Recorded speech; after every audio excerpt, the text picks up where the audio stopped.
విఘ్నేశ్వరుని చూసి నవ్వుతున్నాడేంటి? ఓ అయ్యో అమ్మా, జాగ్రత్తగా రావచ్చు కదా. కావాలని పడ్డాను. April fool. మొహం చూడు, ముఖ్యమైన పని మీద బయటకు వెళ్తుంటే ఇలా ఫోన్ చేసావంటే. అది కాదన్నయ్య, ఏప్రిల్ 1వ తారీఖున ఒకసారి మోసపోతే మళ్ళీ మోసపోరని అంటారు. నువ్వు వెళ్లే పని తప్పకుండా సక్సెస్ అవుతుంది.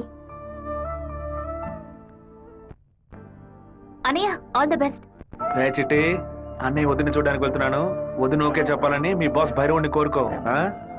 ఏంటో చూస్తున్నావు, నీకు త్వరలో పెళ్లి చేస్తానులే. ఏంటి బాబు నువ్వు నీకేనయ్యా ఎవరు పిల్లనివ్వరు? ఏంటి మన చిట్టిగాడు పులివెందల్లో సూపర్ ఫిగర్స్ సెట్ చేసి పెట్టుకున్నాడు.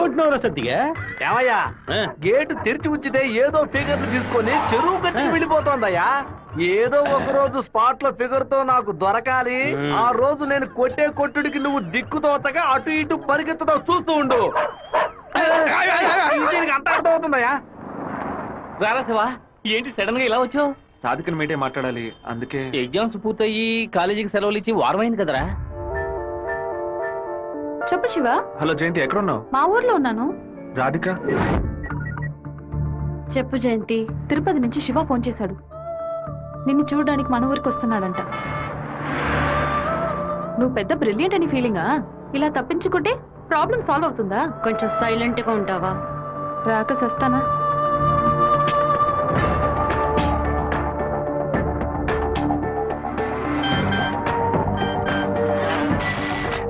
హలో రే, జయంతి రాధిక 10:30 ఎక్స్ప్రెస్ బస్సులో తిరుపతికి వస్తున్నారా? ఆ బస్ కండక్టర్ నెంబర్ ఏంటో కనుక్కో. హలో, ఎవరు? అన్నా, శివన్ మాట్లాడుతున్నాను. వేంపల్లో 2 అమ్మాయిలు ఎక్కారా? అవును బాబు. నేను హైవేలో ఉన్న బ్రిడ్జ్ పక్కన వెయిట్ చేస్తూ ఉంటాను. ఆ అమ్మాయిలు కొంచెం దింపేస్తారా? అలాగే బాబు.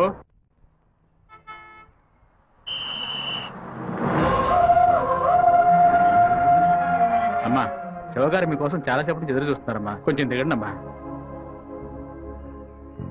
అమ్మా, మీరు దిగితేనే బస్సు బయలుదేరుతుంది.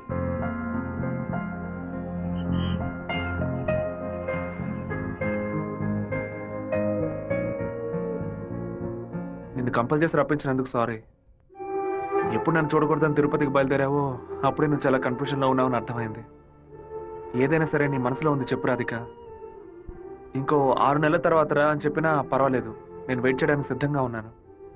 ఎప్పుడైతే నువ్వు నా కోసం దెబ్బలు తిన్నావో అప్పుడు నాలో ఏర్పడిన గిల్టీ ఫీలింగ్ వల్ల నీ మీద ప్రేమ పుట్టింది. ఆ ప్రేమ నా మనసు నిండా నిండిపోయింది.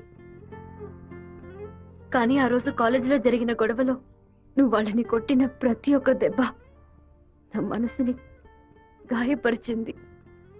మీ నాన్న అంతమందిని వేసుకుని కత్తిలతో రావడం చూసి నేను భయపడిపోయాను. నువ్వు నలుగురిని నరికేసి జైలుకి పోయిన విషయాన్ని ఎప్పుడైతే నీ పేపర్లో చూశానో నా తల మీద పిడుగు పడినట్టయింది.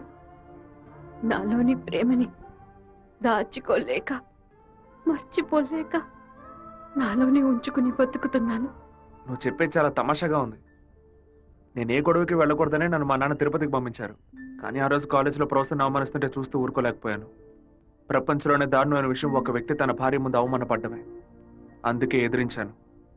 తిరుపతిలో నేను ఆ నలుగురిని నరకపోతే ఆ నలుగురు కలిసి నన్ను నరికేసేవాళ్ళు. ఓ చిన్న పిల్లి కూడా దానికి ఏదైనా సమస్య వస్తే ఎదిరిస్తుంది.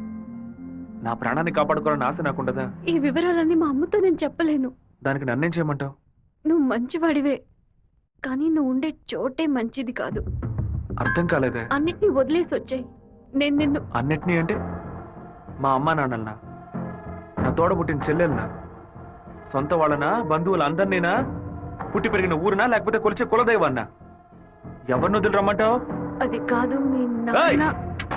మా నాన్న గురించి ఏమైనా మాట్లాడావో? ఆయన గురించి నీకేమైనా తెలుసా? జాతరలో మందు కొట్టి గొడవ పడి పచారీ కొట్లో వాదించుకొని టీ కొట్లో కొట్టుకొని చెరువు గట్ట మర్డర్ అయి పోలీసులు 6 నెలలు ఎంక్వైరీ చేసి 2 ఏళ్ల తర్వాత కోర్టు తీర్పిస్తే 5 ఏళ్లు జైల్లోకి వెళ్ళి కూర్చుంటారు. వాళ్ళ కుటుంబం నడి రోడ్డున పడుతుంది.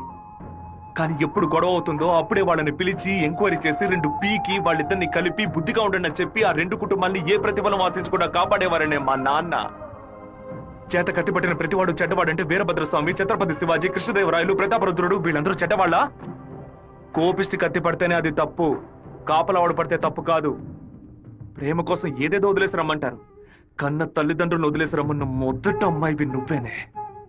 ఒకే గూట్లో ఉంటేనే అది కుటుంబం, ఇద్దరు విడిగా ఉంటే అది నరకంతో సమానం. నీకు మీ అమ్మ ఎంత ముఖ్యమో నాకు మా నాన్న అంతకంటే ముఖ్యం. నిన్ను ప్రేమించిన పాపానికి ఏం చేయకుండా వెళ్ళిపోతున్నాను. ఇదే మాట ఇంకెవరైనా అనుంటే అక్కడే నరికి పాతేసేవాడిని. నన్ను అవాయిడ్ చేయడానికి నువ్వు వేరే ఏ కారణం చెప్పినా జీవితాంతం నిన్ను తలుచుకుంటూ ఉండిపోయేవాడిని. కానీ ఎప్పుడు మా నాన్ననో కారణంగా చెప్పావు, ఈ క్షణం నుంచి నేను మర్చిపోతున్నానే.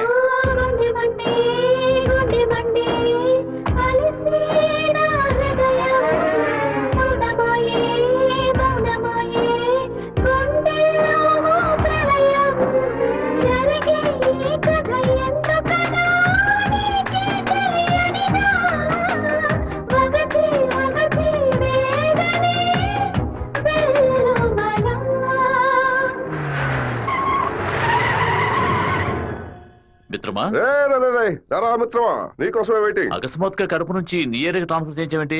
ఏంటి విషయం? ఓ చిన్న ప్రాబ్లం. ఇప్పుడు నేనేం చేయాలో చెప్పు. ఆ వీరభద్రాన్ని అరెస్ట్ చేసి ఒక్కరోజు జైల్లో పెట్టాం. మా వాళ్ళని పంపి వాడిని లేపేస్తాను. దానికి ముందు జైలుకు తీసుకెళ్లే దారిలో వాడిని 2 నిమిషాలు నా ఇంటికి తీసురా. వాడు చంప పతల కొడతాను. అదెందుకన్నా? ఇలాగేగా నా చంప మీద కొట్టాడు. దుర్నపోతున్నారా? ఈ ఏరియాలోనే పెద్ద మనిషి అంటున్నావు. ప్లాన్ వేయకుండా అరెస్ట్ చేయడం కష్టం. ఓ పని చేద్దాం. బెజవాడ మెయిన్ బజార్ లో ఉన్న ఒక కొట్లో 100 రూపాయల దొంగ నోటు మారుస్తూ మనవాడు ఒకడు అరెస్ట్ అయ్యాడు. వాడు అనంతపురంలో ఉన్న ఒకటి పేరు చెప్పాడు. వాడి దగ్గర 10,000 రూపాయల దొంగ నోట్లున్నాయి. ఇప్పుడు కేసు నా దగ్గరకు వచ్చింది. నేను వాడిని ఓ 4 పీకులు పీకితే వాడు అనంతపురంలో ఉన్న వీరభద్రుడే ఈ దొంగ నోట్లకి హోల్సేల్ డీలర్ అని ఓ స్టేట్మెంట్ ఇస్తాడు. వాళ్ళ ఇంట్లో 4 లక్షల దొంగ నోట్లు పట్టుకుంటాం. నీ ప్లాన్ ని తీసుకెళ్లి చెరువులో పడే. దుండపోతా 4 లక్షల దొంగ నోట్ల ఆడిట్లో ఎలా ఉంటాడు? అందుకు నువ్వున్నావు కదా. నువ్వు మంత్రివి, నీ చుట్టూ ఇంత బలగం ఉంది. ఇంత చిన్న పని కూడా నువ్వు చేయలేవా? బ్యాట్ లేకుండా 6 కొట్టావు కదరా. జీనియస్ రా నువ్వు. ఎవరి కొమ్మని నరికేసింది? తెలీదు బాబు. తీసి పక్కనేయండి. చెప్పండి. మన ఇంటికి సెర్చ్ వారెంట్ తో పాటు డిఎస్పీ ఆఫీస్ నుంచి ఒక పెద్ద టీం వస్తోంది. విషయం ఏమిటో నాకు కూడా తెలియదు. ఇదంతా రాజశేఖర్ గడి పనే. పదవి చేతిలో ఉంది కదా అని పగ సాధిస్తున్నాడు. ఇది నరికినట్లేదు, విరగొట్టినట్టుంది. అవునరా మామా. శివ అటు చూడు.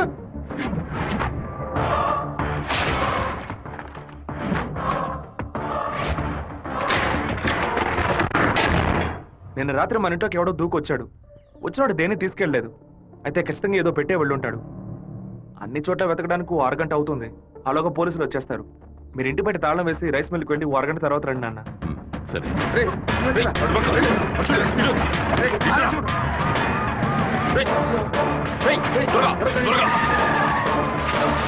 అన్ని దించండి.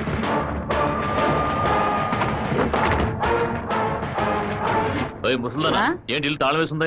అమ్మగారు గుడికి వెళ్ళారు, అయ్యగారు రైస్ మిల్కి వెళ్ళారు. ఉండండి, ఫోన్ చేసి రమ్మంటాను. ఆ తిళ్ళని చూసారా? చూసాండా? లోపల చూసారా? లేదురా.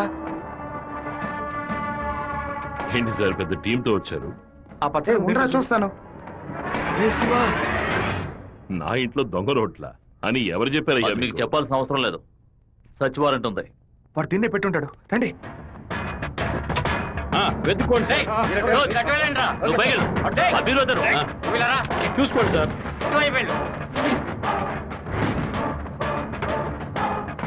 ఎవరో చెప్పిపోతున్నట్టు దిళ్ళనైనా తదేకంగా చూస్తున్నారేంటి? సార్ పచ్చ దిండు సార్. ఏ బొచ్చు లేదు. ఏయ్, ఇంతమంది లోపలికి ఎప్పుడు వచ్చారయ్యా? ఏమైంది? ఇల్లు మొత్తం వెతికేశాం, ఎక్కడా లేదు. కనీసం అరెస్ట్ అయినా చేయరా? కారణం లేకుండా ఎలా అరెస్ట్ చేయమంటావు? ఏదో ఒక కారణం చెప్పి వాడిని అరెస్ట్ చేసి చావరా. ఎలాగైనా సరే వాడిని కొట్టి తీరాలి. మిస్టర్ వీరభద్రం, ఒకసారి స్టేషన్కి వచ్చి వెళ్ళండి. ఎందుకు? మీ ఇల్లంతా సోదా చేశాం కదా, ఏమీ దొరకలేదని రాసిచ్చి వెళ్ళండి. నమస్తే డిఎస్పీ సార్. కొత్తగా స్టేషన్కి వచ్చి రాసిచ్చేసి వెళ్ళమంటారేంటి?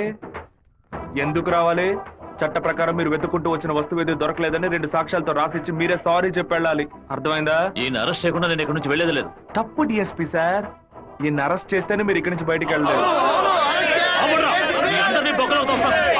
అరెస్ట్ చేస్తానని అరెస్ట్ చేసే మూడ్లోనే ఉన్నారే ఏంటి? ఎవరైనా చెప్పి పంపించారా? అందరూ వీడియో తీస్తున్నారు. ఆఫ్ చేయండి రా, ఆఫ్ చేయండి. వాడు మాత్రం వీడియో తీయట్లేదు. అట్టు చూడండి. అరగంట ముందు మీరు రావడం, మాట్లాడడం, ఇంట్లోకి వెళ్ళడం, ఇంట్లోంచి బయటకు వచ్చి ఇంట్లో ఏం లేదని చెప్పడం, అన్నిటికీ మించి కంపల్ చేసి మా నాన్న అరెస్ట్ చేస్తానని చెప్పడం అన్ని ఇందులో రికార్డ్ అయ్యాయి. ఈ వీడియో నేను సీఎం సెల్ కి ఫార్వర్డ్ చేశాను అనుకోండి, మీ ఉద్యోగం పోయిందని మీ సెల్ కి మెసేజ్ వస్తుంది. ఏంటి పంపించమంటారా? తమరి సెల్ రింగ్ అవుతున్నట్టుంది. పని పూర్తయిందా? ఊరి వాళ్ళందరూ ఒకటైపోయారు. ఇక్కడ జరిగిందంతా వీడియో కూడా తీశారు. నేనేం చేయలేకపోతున్నాను. జాగ్రత్తగా కావాలండి డిఎస్పీ సార్. ప్రేమతో మా వాళ్ళు చేత్తో కత్తిపుచ్చుకొని గట్టిగా వాటేసుకుంటారేమో.